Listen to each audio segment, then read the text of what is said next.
I mean, the challenge of doubling the food supply is enormous. Let me just tell you how much of a challenge that's going to be. By 2050, we'll have to produce more food than we have in the entire history of the world. And that's why it's going to take a lot of people working together in different countries and bringing different capabilities. And so I've been really blown away by the interest in what we do. And you know, we have a long list of partners and follow-ups. And Natalie is manages all those relationships, so she has a lot of work to do. Yeah, Natalie, I was going to ask you. I was wondering if you could just touch on what that looks like for Monsanto right now. Sure. Partnerships is a really important way that we go about global development and our business development around the world. And that includes, we like them to be really locally led, and including a lot of the civil society and the government itself.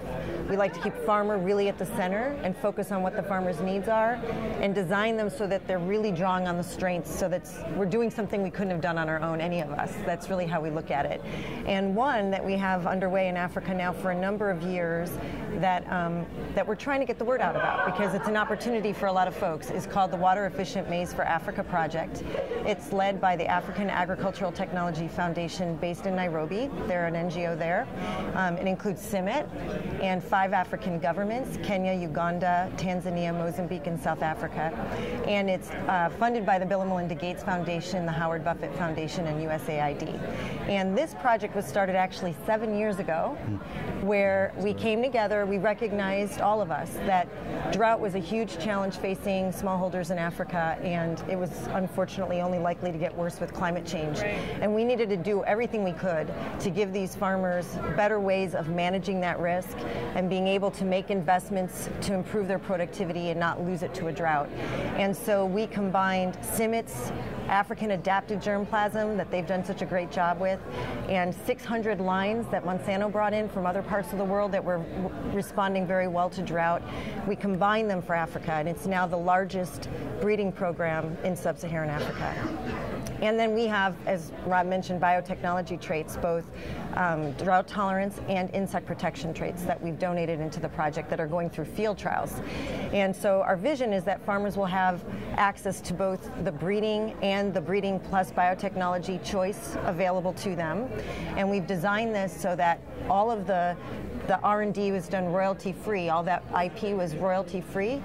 But any seed company in Africa can access these WEMA varieties for their farmers. Our vision as a partnership is that we're really going to help, bring up the whole seed industry, right, and really get market development going and give these farmers lots of choice.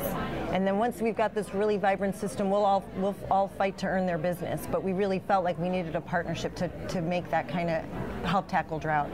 So we've just launched our first hybrid in Kenya. It's doing very well, about 2 to 3 times what the national average was. We have a full pipeline of new hybrids that are coming. They will fit all of Eastern Africa, and we're at the point now where we're looking for companies to be able to license it to. All of the IP rights have gone to this NGO, AATF, that I mentioned to you. Right. So any African seed companies, whatever size, that are interested should contact them, and they can learn about these WEMA hybrids. Great.